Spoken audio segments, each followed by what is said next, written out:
If God were your Father, you would love me, for I have come here from God. I have not come from my own. God sent me. Why is my language not clear to you?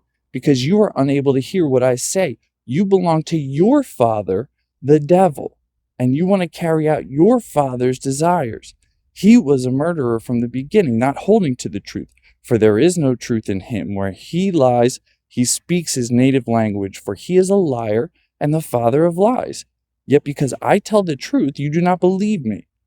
Can any of you prove me guilty of sin? I am telling you the truth. Why do you not believe me? If Jesus was the perfect man, how could he expect us to do greater works than he? Look, whether you like it or not, the Abrahamic religions are running Western politics right now, and they are pushing us towards war to fulfill biblical prophecies for their own profit. A lot of things are true at the same time, but the most disconcerting trend, especially in recent history, is the absence of intelligent discourse within religious topics. Why? Well, historically, you would get killed, and that was literal. Contemporary, it's more of a figurative, reputational sacrifice that you have to make to participate as a layman or as somebody who has a counter opinion, or because religion just hasn't made sense to intelligent people for a little while. There's just too many disconnects. And that's not to say there's very, very intelligent people in and out and whatever. Okay. I'm just saying big picture trends here. But let's look at like what the words are saying and try to get the interpretations in between the lines, because there's really a very, very intelligent message hidden in the Bible and religious texts. And if you can pull in a lot of different sources and try to read between the lines. But it's all about, don't worship the person or the idol, embody the ideology, listen to your heart and follow the way. Like, it is that simple.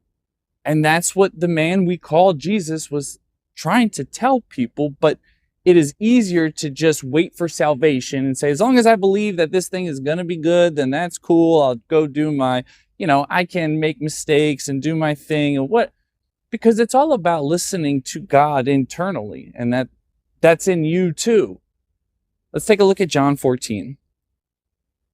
John 14:12. Very truly I tell you, whoever believes in me will do the works I have been doing, and they will do even greater things than these, because I am going to the Father. I am going to the Father. The people who believe will do as I did, will embody that spirit. And sorry, I don't want to upset people. I want to leave people's religions alone, but the vast majority of people that I see that go, yes, I believe in Jesus and Jesus' salvation, Christ is King. Remember, you're not doing the things he said. You're not living the way he said. And again, we'd leave it alone, but we got this whole about to go to war and, millions of people going to die and all that kind of stuff. And so we got to kind of get around that, because we're not supposed to kill. We're not supposed to kill in the name of God. We're not supposed to, Christ consciousness and the teacher of righteousness, John 14:15. If you love me, keep my commandments, and I will ask the Father, and he will give you another advocate to help you and be with you forever, the Spirit of truth. The world cannot accept him because it neither sees him nor knows him, but you know him, for he lives with you and will be in you. I will not leave you as orphans. I will come to you. Before long, the world will not see me anymore, but you will see me. Because I live, you will also live. And on that day, you will realize that I am in my Father, and you are in me, and I am in you. That's John 14:20. On that day, you will realize that I am in my Father, and you are in me, and I am in you. Whoever has my commands and keeps them is the one who loves me. The one who loves me will be loved by my Father, and I too will love them and show myself to them.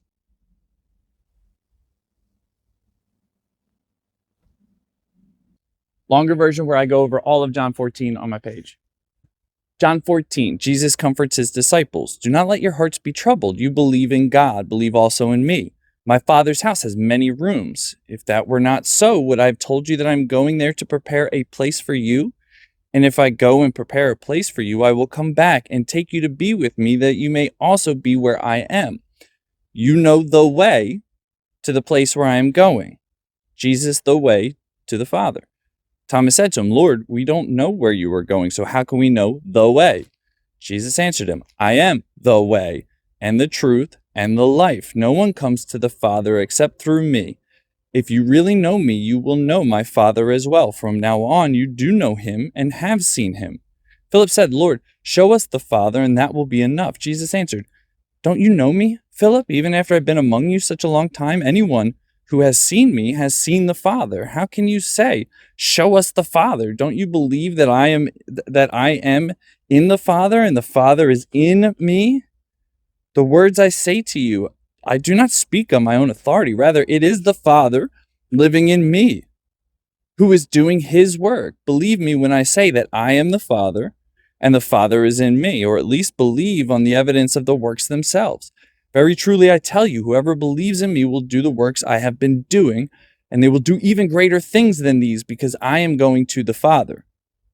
And I will do whatever you ask in my name, so that the Father may be glorified in the Son. So you may ask me for anything in my name, and I will do it in my name. Jesus promises the Holy Spirit. If you love me, keep my commands.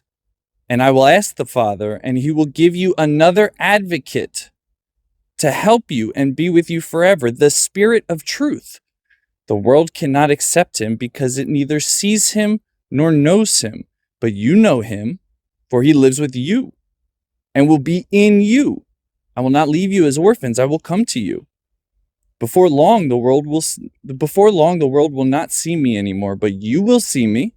Because I live, you will also live. And on that day, you will realize that I am in my Father, and you are in me, and I am in you. Read it again. On that day, you will realize that I am in the Father, and you are in me, and I am in you.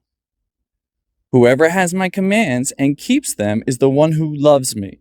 The one who loves me will be loved by my Father, and I too will love them and show myself to them.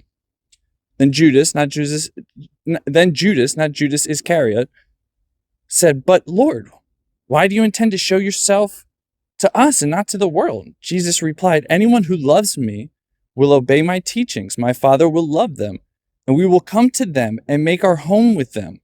Anyone who does not love me will not obey my teachings. These words you hear are not my own. They belong to the Father who sent me. All of this I've spoken while still with you, but the Advocate, the Holy Spirit, whom the Father will send in my name, will teach you all the things and will remind you of everything I've said to you. Peace I leave with you. My peace I give you. I do not give to you as the world gives. Do not let your hearts be troubled, and do not be afraid. You heard me say, I am going away and I am coming back to you. If you loved me, you would be glad that I am going to the Father, for the Father is greater than I. I have told you now before it happens, so that when it does, you will believe. I will not say much more to you, for the prince of this world is coming. He has no hold over me, but he comes so that the world may learn that I love the Father and do exactly what my Father has commanded me. Come, now leave us. When was the Tower of Babel destroyed? Like historically, what year, what language was spoken up until that point? If it was only one, if there were multiple, what were the multiple languages spoken up until that point? And how did they funnel into a single language? And then when the Tower of Babel was destroyed, what languages were the offspring of that event? Because it just doesn't really line up. We have lots of ancient languages. So at what point was humanity speaking one? And why would this event be too prideful? We can fly spaceships. That's cool. But we can't build a tower? That was too prideful? Like we're checking pride then, but not now? And biblically, if you look Genesis 11:3, they said to each other, Come, let us make bricks and bake them thoroughly. So baked bricks, not just air-dried or sun-dried bricks, kiln-dried bricks, which puts the timeline. I'm not even going to throw dates out there. I'm very curious, like, how is this, where does this take place, and how does this all fit in? Because if you maintain a 6,000 year backstop here that things were created, okay, if not, then when? I don't really understand how people just don't have an answer for it. Like, It's okay. Whatever your answer is, I want to encourage, like, I'm not saying mine's right by any means, but I haven't heard enough thought out ideas yet. Not only can God and evolution coexist, that is the real story of the Bible. We've been given bad translations. They've been using language to manipulate the meanings so that when we find ancient history and we read it, it has a completely different interpretation than what the authors intended. Let's look at Genesis and the days of creation, and let's reframe it. So on day one, when God creates light, because how is there light with no light source? There aren't any stars yet, right? Which are the primary light source in the universe. Well, let's just look at an empty, endless, still sea of ether. Think of an ocean of just complete stillness. And then God sings into that. The masculine energy is injected into the feminine material, and you have waves. Because what is light? It's waves in the ether. This is where Einstein has been used to cover this up as well. Then you get to day two, the firmament. You have the first atom, the first containment or entrainment of unbounded energy in a unit. Maybe that's particle, maybe I'm misrepresenting what level, but I think it's at the atomic level, at the atom, and that the subatomic particles are actually just mathematical tools to represent waves, but I digress. Then you have day three, dry land, plants, trees, and vegetation. So again, you have vegetation and dry land without a moon, without a sun. So we don't have tides, allegedly, according to the explanation, right? We don't have tides and we don't have light for photosynthesis. And then on day four, you have the sun, the moon, and the stars to give light and mark seasons. Now, what if we reframe that as the gift of sight in evolution? So if we take evolution, we say, okay, from however you want to do it, from an atom to a cell to an, multi-cell to keep going up, when that individual can have a singularity of consciousness and create a picture, whether that's through eyes or various sensors, that is. So a firmament, there are multiple firmaments. You have a firmament around the atom. You have a firmament around the earth. They are fuzzy boundaries. They are phase transitions. See, I think there is a place not only for intelligent design. I mean, you are intelligently designing cells within your body right now.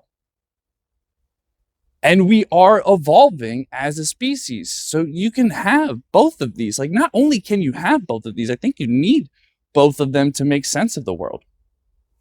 Did non-sapien Homo species also need Jesus and religion?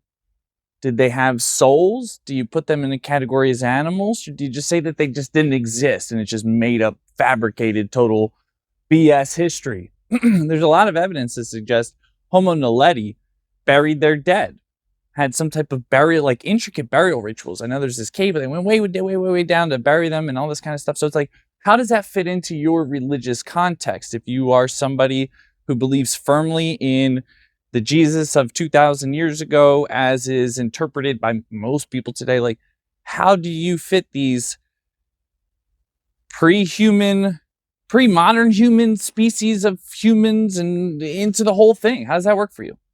Jesus being tempted by the devil 3 times is an allegory for him being offered 3 wishes from a jinn, because that is the test to get to talk to God or some higher level of consciousness. Exactly what it is, I don't claim to be able to put it into words. I'm just doing my best.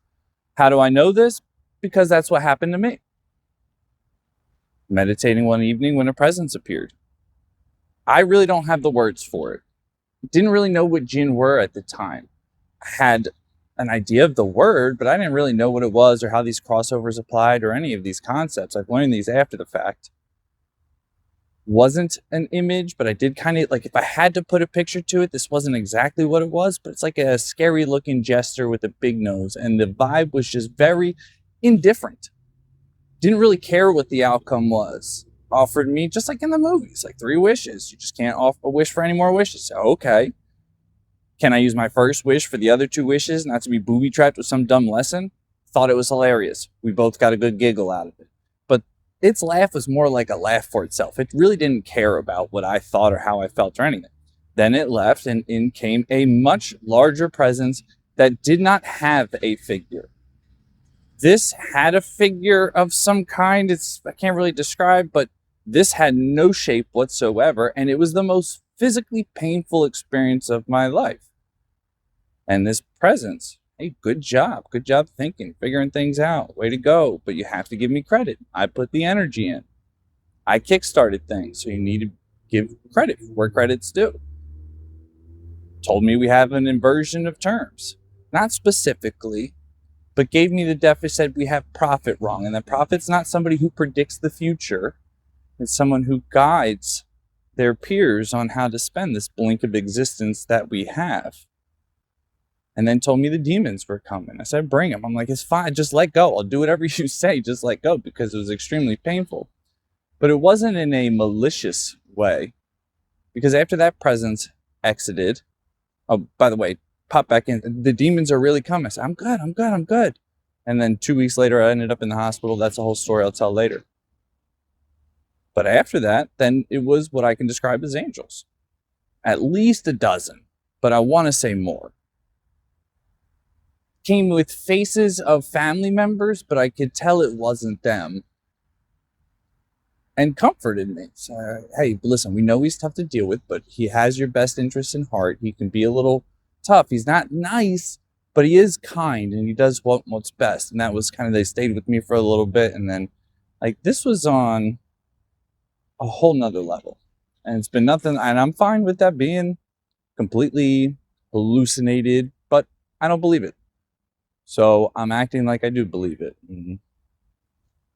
Satan is an internal struggle. When Jesus is tempted by the devil 3 times, this is an allegory. It's a story about Jesus being offered 3 wishes from a jinn, probably the same jinn that offered wishes to Abraham if he would just worship. I'm going to have to smash a lot of these stories together. Just roll with me for a minute. When the jinn offers Jesus 3 wishes, he pictures himself on a mountaintop, ruling over all of the nations. Is this what he wants? It is a struggle between his own ego and sense of good. When you go to Abraham chooses to worship. He accepts the wishes and he accepts the nations. And then he has to offer his son Isaac as tribute. I know that's not exactly the story, but think of Rumpelstiltskin and Shrek. You make a deal and you didn't really know what you were signing up for. This is what happens to musicians and artists, and all these people are saying they sold their soul to the devil. They mean it. They are getting offered wishes and they take the wishes, but they always come back to bite you. That is the lesson, is not to worship a false idol. It is the difference between the word and the way, the idol and the ideology. And it is the same lessons over and over again. See, Jesus denied the wishes and got the real knowledge, the truth and the knowing, and got to speak with God and get an understanding of the universe. Abraham accepted the wishes and pays for it with our blood. All of this sacrifice and wars, this is payments for Abraham's lineage to rule the world.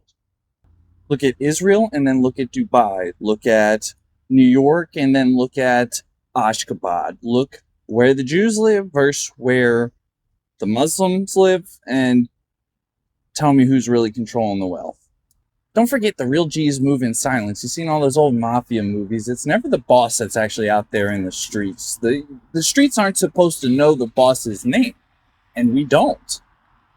When I say Gnostic, or when I say Hinduism, or Christianity, or Zoroastrianism, we're looking at these religions through a modern lens. Even Gnosticism, you're thinking of a religion. But before there was a belief in God, there was a knowledge and a knowing of God. And there were big G gods and little g gods, and they're not the same at all. And these were separate concepts, and these have been just reduced. Society just keeps getting dumber. Wars are waged and destruction occurs where history exists. Let's bring it back to the 9/11 Gilgamesh theory. Find Gilgamesh's tomb, take whatever, start a war, have an excuse to blow it up. seems to be the theme. I don't know if that's exactly what happened or not, but generally speaking, they are destroying history. And here's an example: giants. So if you believe in the Bible, like the Bible, do you count Enoch or not? Like, do you count these stories of giants? And when you look for the evidence, it exists, and it's been intentionally covered up. The museums and I've been in conspiracy with the companies and all the religion. It's gross. You know what? You're probably right. Zoroastrianism has nothing to do with contemporary society. I'm stretching.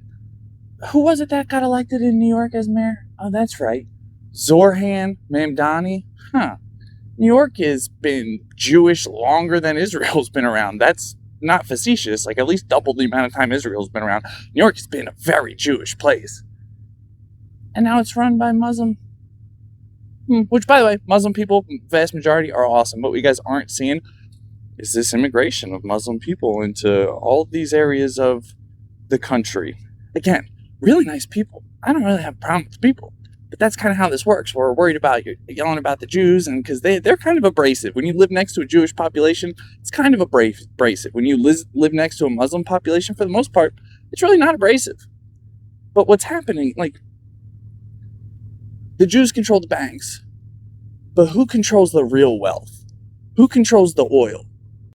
Jesus is the golden calf from the Moses and Aaron story. If you don't know, when Moses was out getting the 10 Commandments, the tribe and Aaron, Moses' brother, they collected all the gold, threw it into the fire, got a golden calf out, and worshipped that as a god.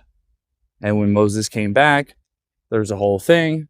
Long story short, Moses orders a whole bunch of his own people killed for worshiping the false god. Now, I'm not telling you that I believe Jesus is the golden calf. I'm telling you, this is how it's going to be played out in the story. Most likely. I don't know when, I don't know how, I don't know whatever, but it just seems to be the only conclusion that this is a conspiracy that's gone thousands of years. And it's not for any of the, I don't think any of the Abrahamic religions are intended to survive this. I think they're all to go, and it to be an AI god. It's just all about control, because it's not really about the people in control of this isn't their real religions. It's just stuff that they use to control and manipulate everybody. They do their own thing. And I'm not saying this stuff. I'm not attacking Jesus to come after people. Great idea. I support the teachings. Yeah, 100%. But I'm trying to tell you, the story's been captured to be used against you. And I think this is what's going to happen. It's somebody, the Jews probably come out and say, hey, nope, we've got evidence that the Jesus story was wrong or something or else and whatever. And then, Sharia law and I don't know, whatever, man. I'm just trying to help, because we need some change. To make Jesus into the golden calf, they are building the virtual temple for an AI version of Jesus and God. And then they're going to tell you that that was actually the story the whole time. And what we have is remnants from an ancient civilization that was teaching us how to rebuild the computer. And they're going to give us an AI version instead. But it's going to seem real nice, but that AI version is going to turn on you. That's the kicker. So we have to figure this out before they do and go, oh, okay, you kind of set us up, because when Moses comes back and sees his people worshiping the wrong God, he kills them. So I know it's not going to make a lot of sense. I hope I'm wrong, but I'll spell it out again. They're setting up a scenario to tell you that Jesus was actually virtual or something else, something non-human that we're going to be able to communicate with through computers and something, and that the Christian version of the story was wrong. And then it's going to seem nice, but then just like in the story, the high priests are going to put on swords and they're going to come murder everyone that was worshiping the golden calf. Let my people go commit ritualistic sacrifice in the desert. You guys realize that's what the whole story's about, right? Like Moses telling the Pharaoh, hey, I got to be able to do my ritualistic sacrifices to my God that demands blood. It's got to happen, dude. Got to let us do it. Oh, you won't let us do it? You won't let me slaughter innocent animals, allegedly, because I bet it's mostly people.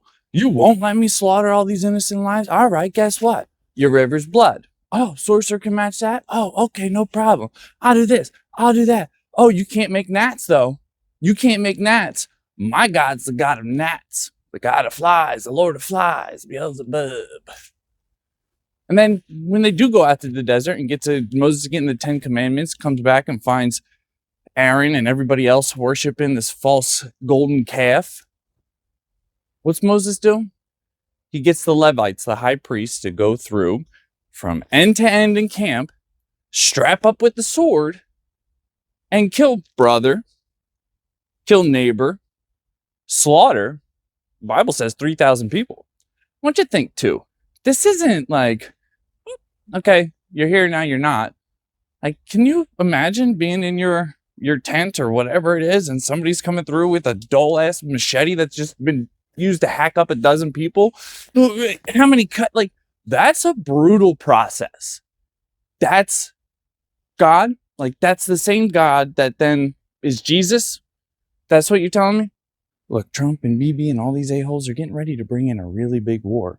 They've been making scenes from the Bibles repeat, and they've been getting ready for the big one. Trump just upped the military budget from $1 trillion to $1.5 trillion, 50% increase. That is wild.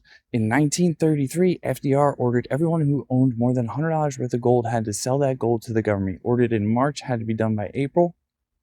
In July, there was a Zionist celebration in Chicago where there were scenes of baby sacrifice to a golden calf.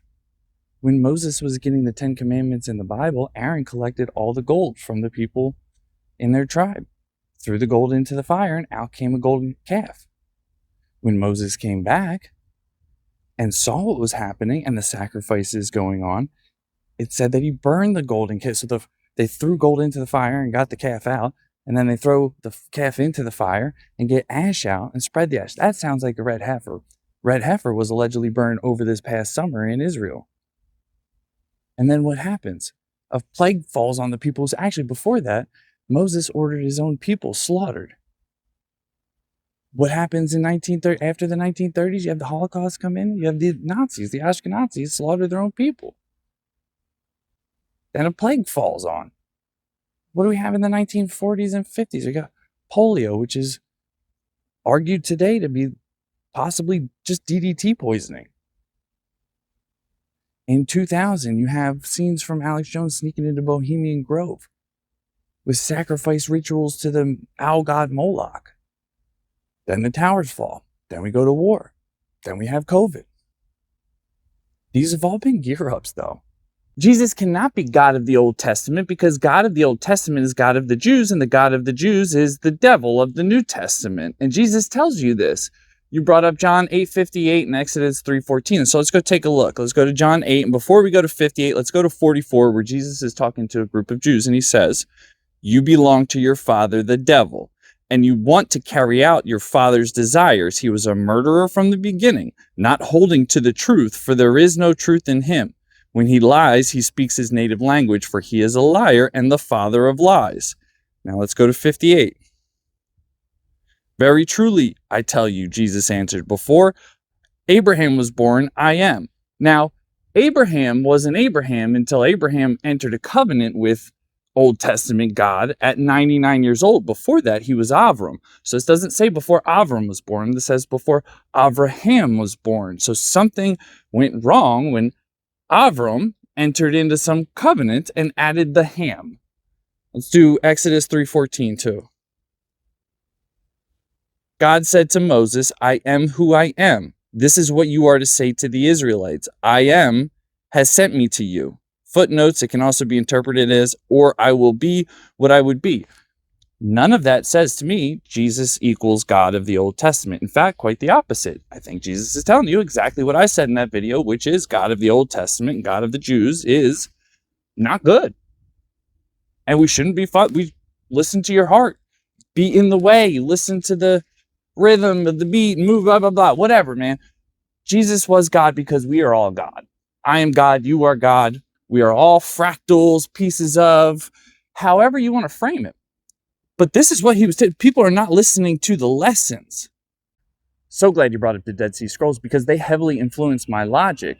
If you don't know, the Dead Sea Scrolls are some of the earliest recorded versions of the stories from the Bible, and they were found in around 1950, so that's 75 years ago.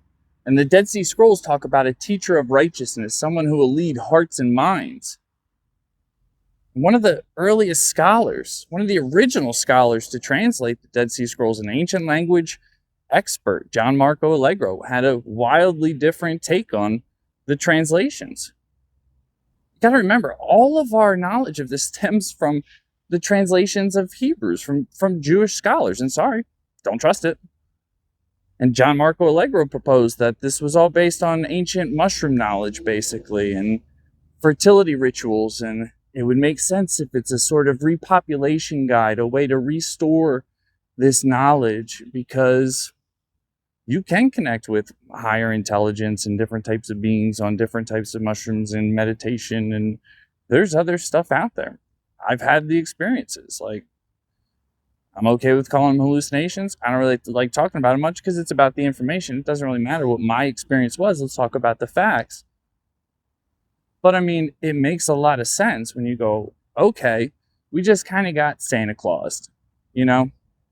We should be celebrating the spirit and not the individual. We should be more worried about giving presents than getting presents. You know, it's the same lesson over and over again. It's just not landing. These are not magical mysteries. It is manipulative misinformation. I do not want to mess with anyone's faith. I'm trying to show you where all of our faiths and all of our understandings have been messed with, so that collectively we can put enough pressure on to get answers, because the information exists. It's clouded and confused on purpose. Let's zoom in on a silly example. Are aliens real? Our government clearly has conclusive evidence one way or the other, whatever it is. Why is that withheld? It's cloaked behind national security, but that type of that is information of human existentialism. That supersedes any national borders, and I have a right to know that. We all do. Why isn't it being released? Likely because the information would mess with religion. That's the thing. All of these conspiracies, all of these whatever, all of this corruption, the root causes all trace back to religion. And we go, all right, but we got to do something about it. I was fine being taught wrong in school. I can deal with that. But now you're messing with my kids. You're teaching my kids wrong. You're teaching my kids wrong on purpose. We got bad systems set up on purpose for my game. Now I'm pissed.